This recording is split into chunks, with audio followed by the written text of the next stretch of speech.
welcome to Hat-Trick Alpha Mengajers. Kita harap kalian tidak merasa canggung dengan cara kita mengangkat tangan, melompat, menyanyi, atau mendengarkan bahasa-bahasa yang mungkin asing bagi teman-teman. Karena kami percaya bahwa lagu dapat membangkitkan iman dan itu merupakan ekspresi kita mengasihi Tuhan. Alpha Omega Church adalah tempat untuk orang yang tidak sempurna. Jadi kalau di antara kalian punya kawan atau keluarga yang tidak sempurna, boleh banget bersama-sama terhubung lewat ibadah online ataupun hadir di ibadah onsite. Di Alpha Omega Church, kita berusaha membangun suasana yang semarak dan antusias setiap ibadah, baik onsite maupun online. Sehingga kita sangat mengajak kalian untuk berpartisipasi dan responsif dalam ibadah ini. Feel free untuk ikut bertepuk tangan, mengangkat tangan, tersenyum, dan menikmati apa yang sedang berlangsung. Berikut ini ada beberapa informasi yang baik untuk kita perhatikan. Ibadah raya kita di setiap hari Minggu jam 8 dan jam 10 pagi. Selanjutnya, ibadah Hat-Trick setiap hari Sabtu jam 6 sore. Atau kalian bisa kunjungi YouTube Alpha Omega Church setiap hari Minggu jam 7 pagi. Jangan lupa untuk subscribe, like, komen, dan share link ke teman-teman kita. Selanjutnya, Hat-Trick Christmas Celebration dengan tema Dark Christmas yang diadakan pada hari Sabtu 23 Desember di jam 6 sore. Letaknya di AOC di Kupang Timur. Jangan lupa ajak kawan dan kawan-kawan kalian dikarenakan ini acaranya bakal sangat spesial supaya teman-teman kalian bisa terberkati bersama-sama. Dalam rangka menyambut Natal, tiap komsel di AOC diajak untuk mengadakan komsel party di tiap komsel masing-masing. Pilihlah salah satu hari di bulan Desember, waktu, tanggal, tempat, dan bentuk acara kalian bisa rencanakan bersama di komsel Anda masing-masing. Yang paling seru, yang paling fun, dan merekatkan kebersamaan. Mau formal ataupun casual, makan di restoran ataupun di rumah, apapun bentuknya dan dress code-nya terserah kalian masing-masing. Get kreatif dan jangan lupa foto-foto yang banyak. Share ke sosial media kita dan jangan lupa untuk tag ke Alpha Omega Church masing-masing. Itu saja pengumuman yang bisa aku sampaikan. Mari kita siapkan hati kita untuk diinspirasi pesan yang sangat membangun kehidupan kita. Enjoy the rest of the service. God bless you. Halo semuanya, aku ucapin welcome buat yang udah lama nggak tuning in di Alpha Omega Church Teens Online Service atau kalian yang baru pertama kali tuning in di YouTube Alpha Omega Church Teens Online Service, dan juga welcome juga buat teman-teman yang sering nonton Alpha Omega Church Teens Online Service. Aku harap kalian dalam kondisi yang baik-baik saja dan aku selalu senang dan semangat bisa sharing sama kalian pada hari ini. Nah, gimana nih kabar kalian hari-hari ini? Mungkin beberapa dari kalian ada yang mulai libur sekolah nih. Atau beberapa dari kalian lagi ngadepin final exam. Atau lagi ngadepin ulangan akhir semester atau UAS. Atau ada yang udah masih masuk sekolah tapi nggak ngapa-ngapain. Masih kelas meeting, masih lomba-lomba. Atau mungkin disuruh bawa novel untuk dibaca di sekolah. Nah, apapun kondisi kalian, aku harap kalian tetap semangat dan terus jadi dampak buat teman-teman di sekitar kalian. Di sekolah, dimanapun kalian berada, teruslah jadi dampak. Nah, sebelum kita memulai pembahasan hari-hari ini, kita mau memulainya dengan sebuah pertanyaan nih. Pertanyaannya kayak gini, siapa yang di sini punya family time? Wah, hangout sama keluarganya, mungkin makan di restoran, going for dinner, atau beberapa kalian nih udah pada planning for Christmas holiday. Nah, sering banget kita punya waktu-waktu sama keluarga. Entah itu kita pergi ke mall, entah itu kita camping mungkin, atau mungkin ya sekedar liburan-liburan panjang di hotel, di pantai sama keluarga-keluarga kita. Tapi juga nggak jarang beberapa dari kita ngalamin kayak aku nggak punya family time. Aku nggak punya momen-momen yang bahagia sama keluargaku hari-hari ini. Aku nggak ngalamin tuh planning buat liburan, buat Natal.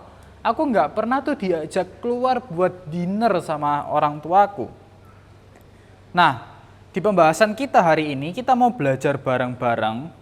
Entah bagaimanapun kondisi keluarga kalian, apa yang kalian hadapi saat ini, kita mau belajar untuk bisa membawa keselamatan bagi keluarganya kita. Apapun kondisi keluarga kalian, kita mau jadi dampak dan memberikan keselamatan buat keluarganya kita. Nah, kita akan melihat beberapa poin mengenai apa sih keselamatan dari Tuhan. Apa itu keselamatan buat Tuhan? Yang pertama, keselamatan itu inisiatifnya Tuhan. So, keselamatan itu udah ada. Dan itu inisiatifnya Tuhan. Jadi kita nggak perlu tuh berat-berat, nggak perlu repot-repot bawa atau nerangin keselamatan, buat cerita tentang keselamatan, karena keselamatan itu sudah ada. Kita baca ayatnya di Lukas 19 ayat yang ke-10, sebab anak manusia datang untuk mencari dan menyelamatkan yang hilang. Anak manusia datang untuk mencari dan menyelamatkan yang hilang. Kalau kalian semua perhatikan, itu adalah kata-kata dari Tuhan sendiri. Kalau kalian lihat tuh dia di Alkitab, kata-kata itu Tuhan sendiri yang ngomong. Tuhan Yesus yang ngomong kalau anak manusia itu datang untuk mencari dan menyelamatkan yang hilang. Keselamatan itu datangnya dari Tuhan. Karena apa? Karena inisiatifnya Tuhan itu sendiri. Nyelamatin kita.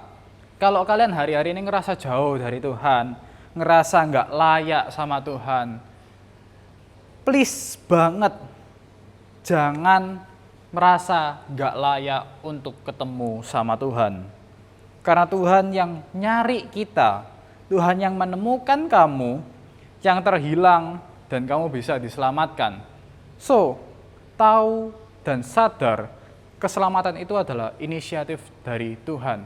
Kalau kalian ngerasa nggak layak, it's okay. Tuhan yang ngelayain kamu, Tuhan yang nyelamatin kamu. Kalau kamu udah tahu Tuhan nyelamatin kamu, sekarang waktunya kamu sebarkan kata-kata Tuhan juga bisa nyelamatin keluargamu. Di poin yang kedua, apa sih keselamatan di matanya Tuhan? Di poin yang kedua, kita selalu bertanya-tanya nih, keselamatan di matanya Tuhan itu gimana? Keluarga yang diselamatkan sama Tuhan itu kayak apa? Seperti apa? Nah, pertanyaan kayak keluarga yang diselamatkan Tuhan itu seperti apa?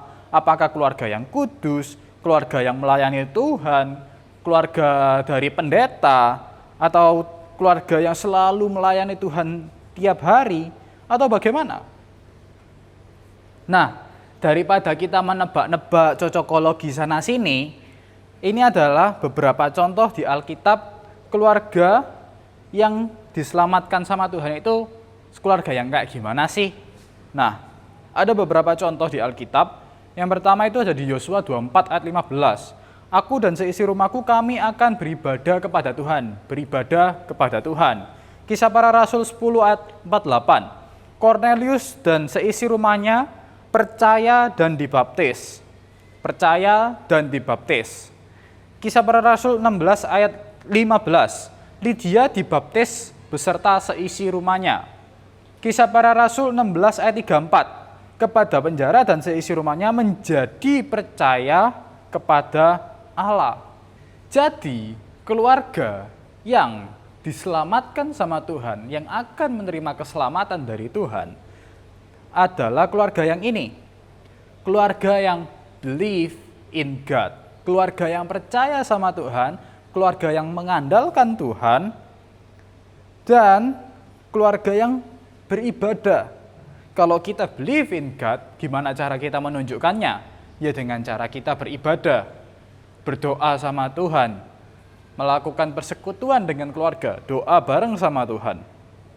Dan kalau kita udah siap dan menerima Tuhan sebagai juru selamat kita mau untuk dibaptis dan diselamatkan sama Tuhan. Buat anak-anak muda, kita punya pertanyaan nih. Gimana caranya kita membawa keselamatan itu ke keluarganya kita? Gimana caranya kita ini membawa pribadi Yesus masuk ke keluarganya kita? Yang pertama, jangan mau dianggap remeh. Jangan mau dianggap remeh. Jangan mau direndahkan. Jangan mau dianggap remeh. 1 Timotius 4 ayat 12. Jangan seorang pun menganggap engkau rendah karena engkau muda. Jadilah teladan bagi orang-orang percaya dalam pekerjaanmu, dalam tingkah lakumu, dalam kasihmu, dan dalam kesetiaanmu, dan dalam kesucianmu. Tapi aku di keluarga itu nggak diterima. Tapi aku di keluarga itu sering disiksa. Keluarga aku itu broken family, kamu itu nggak tahu. Keluarga aku itu nggak menerima Tuhan. Hatinya papaku itu keras, mama papaku itu keras kepala. Dia nggak bisa menerima Tuhan. Tapi di 1 Timotius 4 ayat 12, jangan seorang menganggap kamu rendah karena kamu muda. Biarlah lewat tingkah lakumu, lewat perkataanmu, dan caramu mengasihi keluarga, kesetiaanmu sama Tuhan, dan kesucianmu, itu bisa menjadi contoh buat keluargamu. Jadi dampak itu nggak perlu berdebat, jadi dampak itu nggak perlu arogan, jadi dampak itu nggak perlu harus viral, harus apa. Tapi lewat tingkah laku kita, lewat perkataannya kita, itu bisa mencerminkan dan mengubah hidup orang lain. Mungkin kalian direndahkan, mungkin kalian dikucilkan di keluarga, tapi kalau kalian terus mau berjalan sama Tuhan dan taat sama Tuhan, ngikutin kehendaknya Tuhan, Tuhan yang mengubahkan hati orang tuamu, Tuhan yang mengubahkan cara pandangmu, Tuhan yang mengubah hatimu juga, dan Tuhan pasti memberikan jalan buat kamu. Dan poin yang kedua, gimana cara kita membawa keselamatan bagi keluarganya kita? Poin yang kedua, nggak perlu haus akan pujian. Nah, seringkali nih ya, terutama masih muda nih ya, seringkali kita ngerasa waktu kita berhasil kita harus bangga terhadap diri kita. Atau mungkin beberapa dari kita, aku berhasil nih ngajak temanku, aku mau self reward dulu. Ayo traktir. Waktu kita berhasil ngelakuin sesuatu, nggak perlu kita haus akan pujian. Biasanya kalau kita udah dipuji sama orang, keren banget bisa ngajak orang satu ini, luar biasa. Appreciation is good, tapi cara pandang kita yang perlu diubah. Kadang waktu kita di-appreciate, cara pandang kita jadi kayak gini, waktu kita udah nggak bawa temannya kita, atau kita nggak bawa keluarga atau saudaranya kita ke gereja lagi, cara pandang kita, pola pikir kita jadi kayak gini. Loh, mana temanmu? Loh, kan kemarin udah tak ajak. Yang penting kan temanku udah, atau saudaraku kan udah datang ke sini. Yang penting kan aku udah pernah ngajak temanku. Yang penting temanku udah pernah lah ke gereja ini, jadi nggak apa-apa lah. Ngajak teman bukan melulu meramaikan gereja, ngajak keluarga, ngajak papa, mama, ngajak saudara. Nggak selalu tentang meramaikan event gereja, tapi ngajak keluarga, ngajak teman, ngajak jiwa-jiwa yang terhilang, itu adalah mengajak dan memuridkan mereka. Dan nggak cuma ngeramain gereja, tapi one day kita akan ngeramain surga. So, ayo kita mulai berdampak buat keluarganya kita. Mulai mengajarin kasihnya Tuhan buat keluarga kita. Ngajak mereka ke gereja, suruh mereka buat tertanam, dan dimuridkan di gereja. Supaya bersama kita dan keluarga kita bisa selamat. Semua orang itu mau dihargai. Semua orang itu suka buat dipuji. Semua orang mau dihargai, tapi banyak orang yang nggak mau bayar harga. Nah, setelah dari pembahasan kita di 2 poin ini, kita belajar untuk don't live to impress, but live to impact. Kita mau baca ini bareng-bareng, bisa ditampilin di layar YouTube kita. Kita baca bareng-bareng 2, 3. Don't live to impress, but live to impact. Kita jangan mau kayak di-appreciate, tapi kita juga harus bisa membawa dampak buat orang-orang di sekitar kita. Yang ketiga, mungkin ini agak klise, tapi ini adalah powerful sekali kalau kalian bisa mengerti. Yang ketiga, bawa semua ke dalam doa. Jadi dampak di serial yang kemarin kita membahas keselamatan bagi dunia. Dan sekarang kita mau belajar mengajak keselamatan itu sendiri, which is Yesus, itu bisa masuk ke keluarga kita, masuk ke orang tua kita lewat doa. Pertama, kalian belajar untuk mendoakan keluarga kalian supaya bisa percaya sama Tuhan, kasih waktu buat saat teduh, berdoa sama Tuhan, supaya bisa melunakkan hati papa mama kalian, supaya bisa menerima Yesus sebagai juru selamat. Kemudian bisa minta tolong teman-teman komsel, PKS kalian untuk bisa membantu mendoakan keluarga kalian supaya bisa percaya sama Tuhan, kasih sharing-sharing apa masalahnya, dan semuanya pasti merujuk ke firman Tuhan juga, berdoa buat orang tua kalian supaya hatinya dilunakkan. Dan yang ketiga, mulai buat ngajak keluarga kalian untuk berdoa, mulai ngajari keluarga kalian untuk berdoa, dan membawa keselamatan itu masuk ke hati mereka. Kenapa sih kok selalu harus doa? Kenapa sih tiap kali ada poin, tiap kali apa, terus di terakhir-terakhirnya doa? Kenapa? Ya karena ini di gereja. Enggak. Karena doa itu memiliki kekuatan yang luar biasa. Doa dengan kita lipat tangan, tutup mata, kita fokus sama Tuhan. Itu kuasanya powerful, teman-teman. Doa itu bisa ngancurin kuasa-kuasa gelap. Buat kalian yang suka nonton-nonton film-film horor, genre-genre, ya toh, yang suka nonton filmnya Lorraine, pasti ngerti, ya toh. Terus gitu, doa itu bisa membuat orang membuka hati akan Kristus. Dengan kita berdoa, orang itu kayak bisa merasakan hadiratnya Tuhan dan bisa membuka hatinya dan menerima Tuhan sebagai juru selamat buat mereka. Doa bisa membuat orang yang hatinya keras bisa jadi lembut. Orang yang tadi hatinya keras itu bisa jadi lembut. Lewat apa? Lewat doa. So, jangan pernah ngeremehin kuasa doa. Teruslah berdoa buat keluarga kalian, teruslah berdoa buat saudara kalian, atau kalian mempunyai beberapa nama, teruslah berdoa buat mereka. Dan bawalah keselamatan ini yang terutama buat keluarga kalian, supaya bersama keluarga kalian bisa diselamatkan. Kita akan tutup firman hari ini dengan sebuah ayat yang sangat terkenal, ayat yang mungkin kalian nggak perlu buka Alkitab, kalian udah hafal, buat yang udah Kristen dari lahir, atau kalian yang bukan Kristen tapi tahu ayat ini, luar biasa banget. Kita baca sama-sama ayatnya di Yohanes 3 ayat 16. Karena begitu besar kasih Allah akan dunia ini, sehingga ia telah mengaruniakan anaknya yang tunggal, supaya setiap orang yang percaya kepadanya tidak binasa, melainkan beroleh hidup yang kekal. Tuhan udah mengaruniakan anaknya yang tunggal. Tuhan udah bawa keselamatan, dan keselamatan itu inisiatifnya Tuhan. Sekarang waktunya kita membawa keselamatan itu, memperkenalkan keselamatan itu ke keluarganya kita. So, bawa keselamatan, beritakan kabar keselamatan buat keluarga kalian, dan jangan lupa untuk selalu berdoa buat mereka, karena doa bisa membuat hati yang awalnya keras jadi lunak, menghancurkan kuasa gelap, dan bisa membuka hati mereka akan Kristus Yesus. Itu aja firman Tuhan hari ini, semoga bisa nangkep dengan baik dan bisa merema dalam kehidupan kalian.